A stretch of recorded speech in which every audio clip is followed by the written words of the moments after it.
I was a kid, my dad found a fox. It had been hit by a car and couldn't walk anymore. My mum went spare, of course, made him keep it in the shed. He was already slipping away from us then. He spent hours with that fox, telling it all about Italy and the villages they bombed there.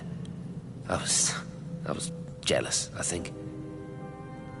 That the fox got more of my dad than I did. But it was dying, that was clear.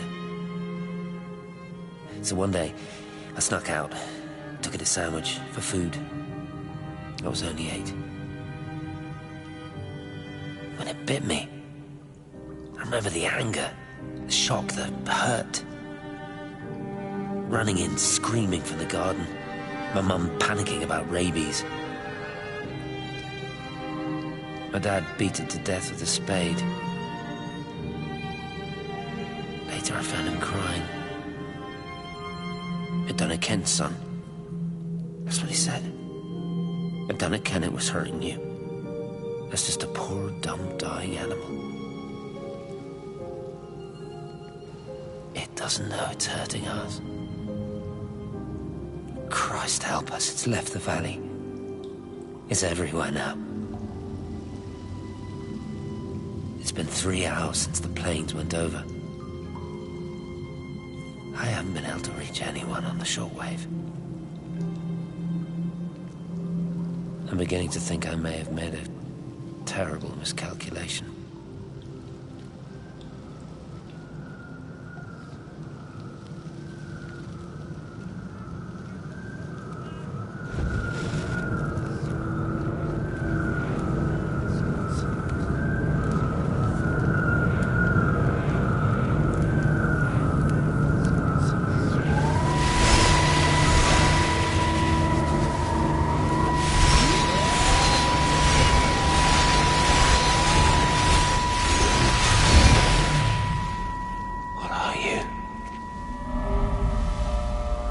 You understand me, don't you? Well, there's no one left. Just me. You know what this is? What I'm gonna do? You want light? Fine. I'll give you light. After me, there's no one. You'll be all alone again. Forever. Like before. You've taken everyone I've ever loved from me. You've made me do things I never even thought I was capable of. But if you think I'm coming with you... Kate? Wait. Stop. Kate.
This is Catherine Collins. I don't know if anyone will ever hear this. It's all over. I'm the only one left.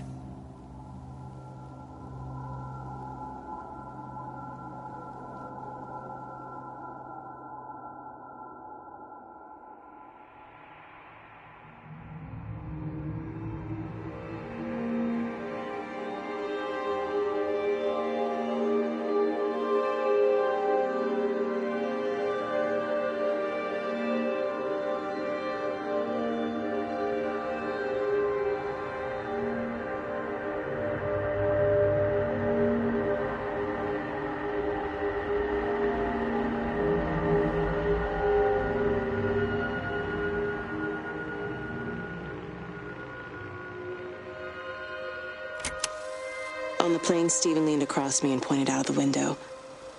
"Down there," he said. "That's home." But all I saw were patches of color. I don't think until this moment that I understood that one could contain the other so completely.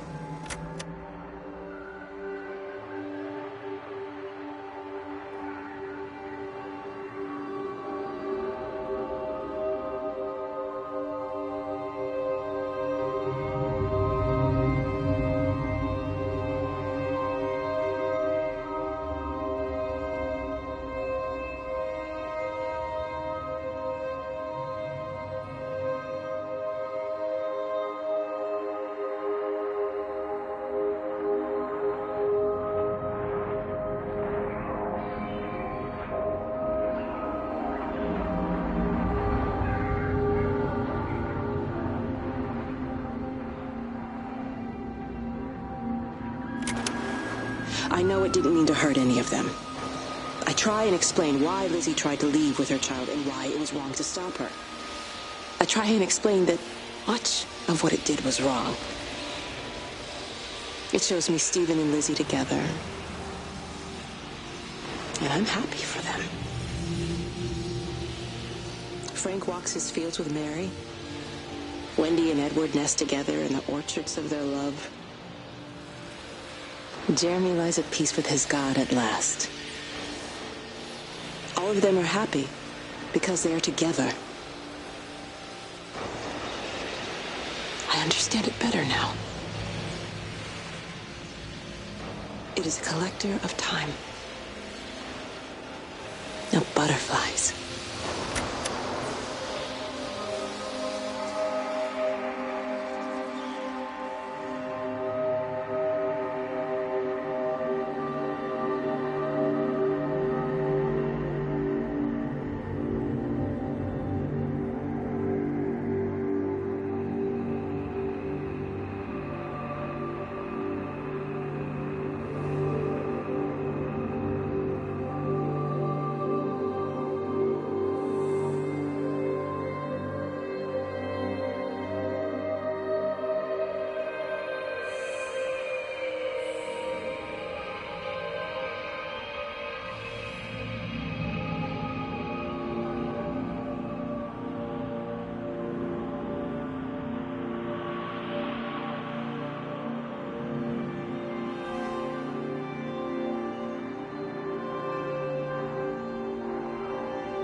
I watched a butterfly dancing in a strip of sunlight.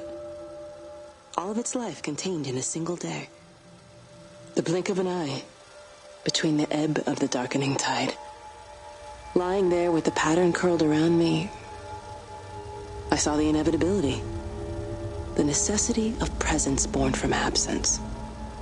The constant unfolding.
I watched the pattern lean in and time slow to almost nothing.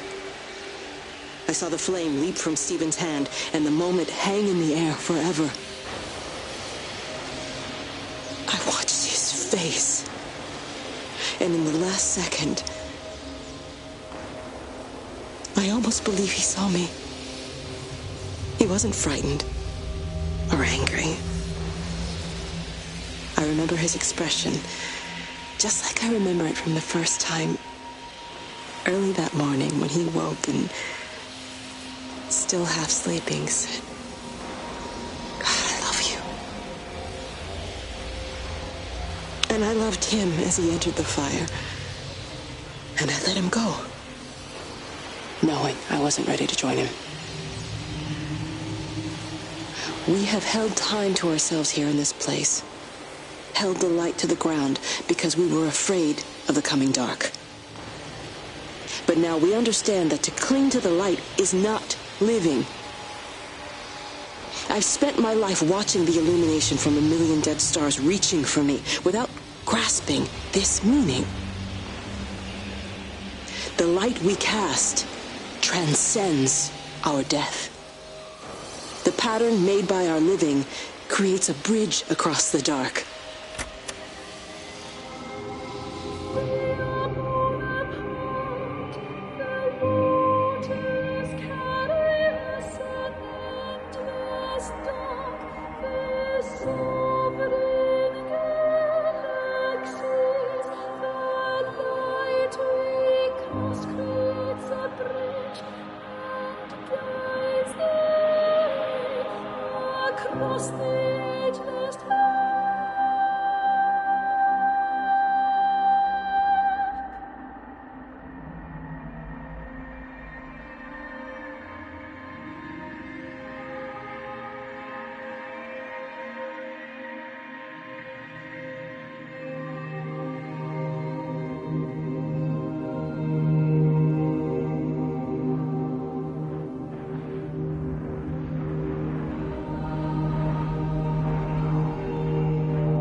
It reaches out from the shadow of the tower, across the observatory, over the valley, and consumes the world.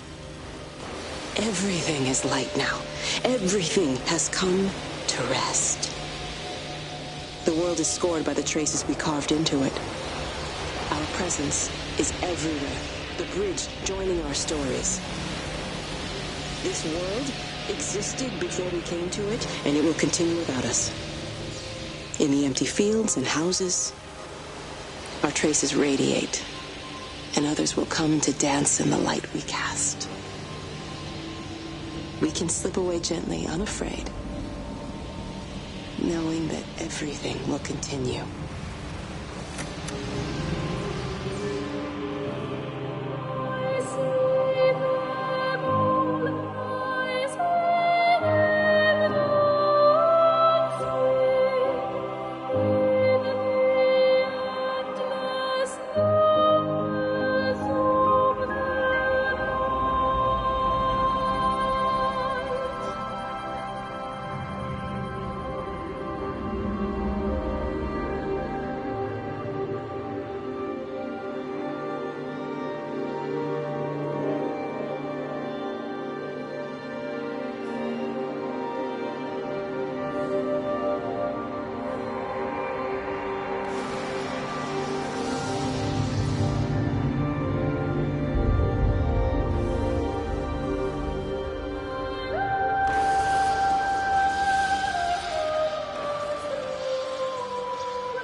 The end is coming now.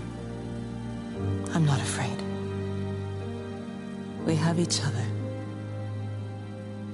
We lived apart from them. We understand now our failure to touch, to belong. But it doesn't matter anymore. Everybody is gone, and we will join them. We are born apart, driftwood on the banks of an endless dark ocean, and we will be carried away by the swell soon enough. But in between,